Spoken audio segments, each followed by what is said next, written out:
కాంగ్రెస్ పార్టీని మున్సిపల్ ఎన్నికల సర్వేలు కలవరపెడుతున్నాయి. బీఆర్ఎస్ నుంచి గట్టి పోటీ ఎదురవుతుండడం హస్తం పార్టీ నేతలను ఆందోళనకు గురిచేస్తుంది. కాంగ్రెస్ అంతర్గత పోరు రిబల్స్ బెడద హస్తం పార్టీకి సమస్యలుగా మారుతున్నాయి. క్షేత్రస్థాయి పరిస్థితులు చూసి మంత్రులపై రేవంత్ రెడ్డి ఒత్తిడి పెంచుతున్నారు. కొంతమంది మంత్రులకు వారి సొంత నియోజకవర్గాల్లో మున్సిపాలిటీల గెలుపు సవాలుగా మారుతోంది. పార్టీ సింబల్తో జరిగే ఎన్నికలు కావడంతో ప్రజలు ప్రతీకారం తీర్చుకునే అవకాశం ఉంది. ఇటీవల జరిగిన పంచాయతీ ఎన్నికల్లో ఊహించని విధంగా బీఆర్ఎస్ అభ్యర్థులు విజయం సాధించడంతో కాంగ్రెస్ పార్టీలో టెన్షన్ మొదలైంది.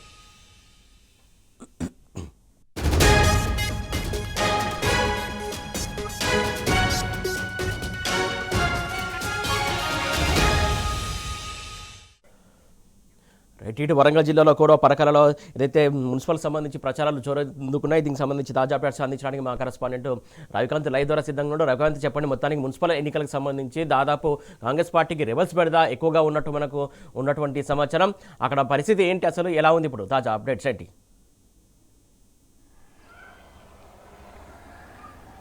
సురేష్, ఉమ్మడి వరంగల్ జిల్లాకు సంబంధించి 6 జిల్లాలు ఉంటాయి. ఈ 6 జిల్లాల్లో మొత్తం 12 మున్సిపాలిటీలు, ఒక కార్పొరేషన్ జీడబ్ల్యూఎంసీ వదిలేస్తే ప్రస్తుతానికి 12 మున్సిపాలిటీల్లో ఎన్నికలు జరుగుతున్నటువంటి సందర్భంలో ఒకవైపు బీఆర్ఎస్ పార్టీగా కొనసాగిస్తుంటే జోరు కొనసాగిస్తున్నటువంటి సందర్భంలో కాంగ్రెస్ పార్టీకి రెబల్స్ బెడద పట్టుకుంది. ఎక్కడికక్కడ వాళ్ళని కాంప్రమైజ్ చేయడం, వాళ్ళతో బుజ్జగింపులు చేసేటువంటి ప్రక్రియ ఇంకా కొనసాగుతున్నటువంటి సందర్భం మనకు కనిపిస్తూ ఉంది. మనం ముఖ్యంగా జనగామ గురించి కూడా మాట్లాడుకోవాల్సినటువంటి సందర్భం కనిపిస్తూ ఉంది. జనగామలో 2 మున్సిపాలిటీలు ఉంటాయి. ఒకటి జనగామ మున్సిపాలిటీ, మరొకటి స్టేషన్ గన్పూర్ మున్సిపాలిటీ. 2 చోట్ల కూడా బీఆర్ఎస్ సంబంధించినటువంటి ఎమ్మెల్యేలు గెలుపొందినటువంటి క్రమంలో ప్రస్తుతానికి స్టేషన్ గన్పూర్ ఎమ్మెల్యేగా ఉన్నటువంటి కడియం శ్రీహరి, నేను బీఆర్ఎస్ పార్టీలోనే కొనసాగుతున్నాను అని చెప్తూనే కాంగ్రెస్ పార్టీలో ఆయన ప్రచారం కొనసాగిస్తున్న తీరు కనిపిస్తూ ఉంది. మనం చూసినట్టయితే స్పీకర్ నోటీసులు, స్పీకర్కి సంబంధించినటువంటి ఆ నోటీసులకు వివరణ ఇచ్చేందుకు విచారణకు హాజరైనటువంటి సందర్భం మనకు కనిపించింది. స్టేషన్ గన్పూర్లో స్పష్టంగా కడియం శ్రీహరి బీఆర్ఎస్కు ప్రచారం చేస్తారా లేకపోతే కాంగ్రెస్కు ప్రచారం చేస్తారా? ఇప్పటికైతే కడియం శ్రీహరి స్పష్టంగా కాంగ్రెస్కే ప్రచారం చేస్తారని ప్రకటించినటువంటి సందర్భం కనిపించింది. స్టేషన్ గన్పూర్ రాజకీయ చిత్రం మనం చూసినట్టయితే పూర్తి స్థాయిలో బీఆర్ఎస్కు అనుకూలంగా మారినటువంటి సందర్భం కనిపిస్తుంది. అక్కడ మొత్తం 18 వార్డులు ఉంటాయి. ఎక్కడ చూసినా కూడా గులాబీ జోరు హోరు కనిపిస్తుంది. ఎందుకంటే 2001 బీఆర్ఎస్ పార్టీ ఏర్పడినప్పటి నుంచి కూడా స్టేషన్ గన్పూర్ గులాబీ పార్టీకి అండగా నిలిచింది. ఆ ప్రజలంతా కూడా బీఆర్ఎస్కు అండగా నిలిచినటువంటి సందర్భం మనం చూసాము. ఇప్పుడు కూడా బీఆర్ఎస్ వైపే ఉంటామని చెప్తున్నటువంటి క్రమంలో స్టేషన్ గన్పూర్ మున్సిపల్ ఎన్నిక కడియం శ్రీహరికి ఒక కత్తి మీద సాములా మారిందని మనం అర్థం చేసుకోవాల్సి ఉంటుంది. పూర్తి స్థాయిలో అక్కడ సింగాపురం ఇందిరకు సంబంధించినటువంటి వర్గం కావచ్చు, కాంగ్రెస్ రెబల్స్ వర్గం కావచ్చు, కడియం శ్రీహరికి చెమటలు పట్టిస్తున్నటువంటి సిచ్యువేషన్ మనకు కనిపిస్తాం. జనగామ జిల్లాకు సంబంధించి మరో మున్సిపాలిటీ జనగామ మున్సిపాలిటీకి సంబంధించి జనగామ నియోజకవర్గంలో బీఆర్ఎస్ ఎమ్మెల్యే పల్లా రాజేశ్వర రెడ్డి ఉన్నాడు. ఇటీవల మనం చూసినట్టయితే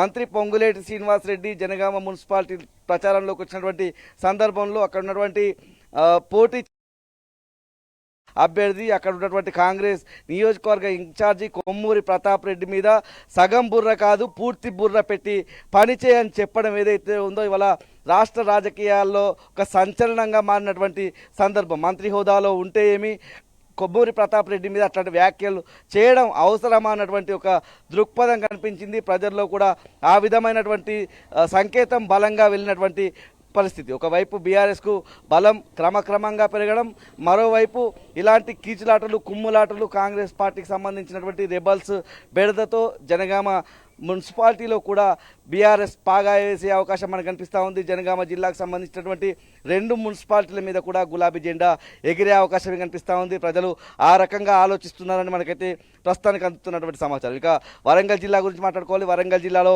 2 మున్సిపాలిటీలు ఉంటాయి. ఒకటి వర్ధనపేట మున్సిపాలిటీ, మరొకటి నర్సంపేట మున్సిపాలిటీ. వర్ధనపేట మున్సిపాలిటీలో 12 వార్డులు ఉంటాయి.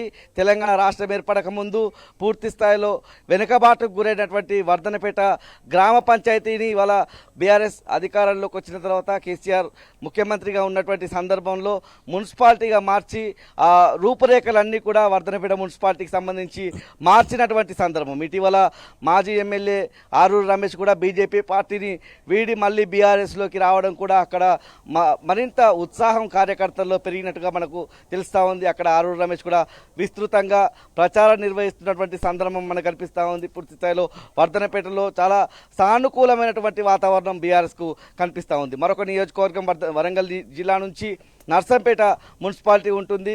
మాజీ ఎమ్మెల్యేలు ఇటు పెద్ది సుదర్శన్ రెడ్డి, నన్నపని నరేందర్ విస్తృతంగా ప్రజల్లోకి వెళ్తున్నారు. 30 వార్డుల్లో కూడా పెద్ద ఎత్తున ప్రచారం జోరుగా కొనసాగుతున్నటువంటి సందర్భం కనిపిస్తూ ఉంది. ఇక హన్మకొండ జిల్లాలో ఒక మున్సిపాలిటీ ఉంది. పరకాల మున్సిపాలిటీకి సంబంధించి ప్రజెంట్ మనం మున్సిపాలిటీ పరిధిలోనే ఉన్నాము. పరకాల మున్సిపాలిటీ పరిధిలో మొత్తం 22 వార్డులు ఉంటాయి. 22 వార్డులకు సంబంధించి కూడా ప్రజలు సానుకూలంగా బీఆర్ఎస్ పార్టీ వైపు ఉన్నారు. ఎందుకంటే 6 గ్యారంటీలు ఇచ్చి అధికారంలోకి వచ్చిన కాంగ్రెస్ పార్టీకి వ్యతిరేకంగా ప్రజలు ఉన్నటువంటి సందర్భం. మరోవైపు ఇక్కడ ఎమ్మెల్యే గెలిచినటువంటి రేవూరి ప్రకాష్ రెడ్డి కనీసం ప్రజలతో సంబంధాలు లేవు, ఏ వార్డుకు వచ్చాడా అంటే అక్కడ రాలేదనే సమాధానమే అక్కడ ప్రజల నుంచి వినిపిస్తున్నటువంటి సమాధానం. మరోవైపు ఇవాళ బీఆర్ఎస్ రాష్ట్ర ప్రధాన కార్యదర్శి ఆర్ఎస్ ప్రవీణ్ కుమార్, మాజీ ఐపీఎస్ అధికారి కూడా ఇక్కడికి వచ్చి అభ్యర్థుల పక్షాన అభ్యర్థుల గెలుపు కోసం, బీఆర్ఎస్ అభ్యర్థుల గెలుపు కోసం, కారు గుర్తు గెలుపు కోసం ఆయన కూడా విస్తృతంగా ప్రచారం నిర్వహిస్తున్నటువంటి సందర్భం మనకు కనిపిస్తూ ఉంది. ఆ ప్రచారం ఉదయం నుంచి ఆర్ఎస్ ప్రవీణ్ కుమార్ ప్రచారం నిర్వహిస్తూ ఉన్నారు. మాజీ ఎమ్మెల్యే చల్లా ధర్మారెడ్డి, అదేవిధంగా పరకాల మున్సిపాలిటీ ఎన్నికల ఇన్ఛార్జిగా బీఆర్ఎస్ పార్టీ నుంచి వచ్చినటువంటి వాసుదేవరెడ్డితో కలిసి ఎన్నికల ప్రచారం నిర్వహిస్తున్నటువంటి క్రమంలో ప్రజల నుంచి బ్రహ్మరథం పడుతున్నటువంటి సందర్భం మనకు కనిపిస్తూ ఉంది. పెద్ద సంఖ్యలో చేరికలు కూడా జరుగుతున్నాయి. ఇక్కడ ఇటీవల కాసేపటి క్రితమే బీజేపీ పార్టీ నుంచి 4వ వార్డు నుంచి పోటీ చేసేటువంటి అభ్యర్థి కూడా బీజేపీ పార్టీ నుంచి బీఫామ్ వచ్చింది, నామినేషన్ వేశారు. రేపు గుర్తు కూడా వచ్చే అవకాశం ఉంది. బీజేపీ పార్టీకి షాక్ కూడా తగిలింది. వార్డుకు సంబంధించినటువంటి అభ్యర్థి కూడా బీఆర్ఎస్ పార్టీలో ఆర్ఎస్ ప్రవీణ్ కుమార్, చల్లధర్మారెడ్డి సమక్షంలో చేరినటువంటి సందర్భం కనిపిస్తూ ఉంది. పరకాల మున్సిపాలిటీలో గులాబీ జెండా ఎగరడం ఖాయమన్నటువంటి ధీమా అయితే ఇక్కడ ఉన్నటువంటి నాయకత్వం స్పందన కూడా వస్తున్నటువంటి సందర్భం. జయశంకర్ భూపాలపల్లి జిల్లాకు సంబంధించి భూపాలపల్లి మున్సిపాలిటీలో మొత్తం 30 వార్డులు ఉంటాయి. ఈ 30 వార్డులకు సంబంధించి మాజీ ఎమ్మెల్యే గండ్ర వెంకటరమణారెడ్డి ఒకవైపు, మరోవైపు జిల్లా అధ్యక్షురాలు గండ్ర జ్యోతి ఒకవైపు వార్డులకు సంబంధించి విస్తృతంగా పర్యటిస్తున్నటువంటి సందర్భం మనం చూస్తూ ఉన్నాము.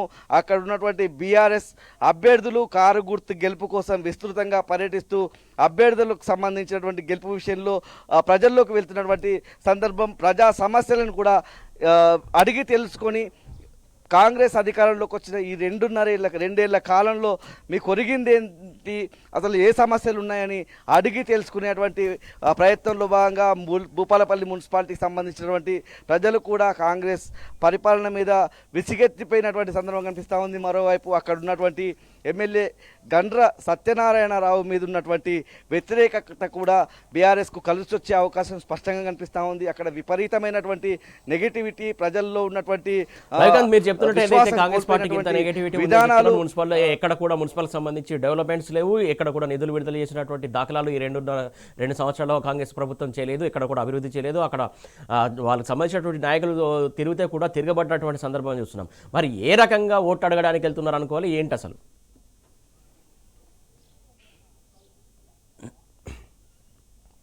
కాంగ్రెస్ పార్టీ ఇప్పుడు నమ్ముకున్నదల్లా వామపక్షాలను నమ్ముకుంది. సిపిఐ సిపిఎంతో కలిసి మున్సిపల్ ఎన్నికల్లో కాంగ్రెస్ పార్టీ ముందుకు వస్తున్నటువంటి క్రమంలో అక్కడ కూడా చీలికలు కనిపిస్తూ ఉన్నాయి. పూర్తి స్థాయిలో మనం జనగామలో నిన్న చూసాం, మహబూబాద్లో కూడా చూసినటువంటి సందర్భం. సిపిఐకి సంబంధించి టికెట్లు ఇస్తామని హామీ ఇచ్చి చివరి దశలో బీఫామ్ దశకు వచ్చిన తర్వాత వాళ్ళంతా కూడా అంటే బీఫామ్ నిన్నటి వరకు ఇస్తే ఎన్నికల అధికారులకు సబ్మిట్ చేయడం అనేది నిన్నటి వరకు కొనసాగింది. అయితే అప్పటికే సిపిఐ కావచ్చు, సిపిఎం కావచ్చు, అప్పటికే కాంగ్రెస్లో కొనసాగుతున్నటువంటి ఎవరైతే నాయకులు ఉన్నారో వాళ్ళంతా కూడా నామినేషన్ దాఖలు చేశారు. నామినేషన్ దాఖలు చేసిన తర్వాత ఎవరికి బీఫామ్ ఇవ్వాలో తెలియక తలలు పట్టుకున్నటువంటి కాంగ్రెస్ నాయకత్వం చివరకు ఇక్కడ మనం ఏదైతే జనగామలో సిపిఐకి ఇవ్వడం ద్వారా అక్కడ ఉన్నటువంటి ఒరిజినల్ కాంగ్రెస్ సంబంధించినటువంటి నాయకులు అలకబూని దిగజారినటువంటి పరిస్థితి, ఆ పార్టీని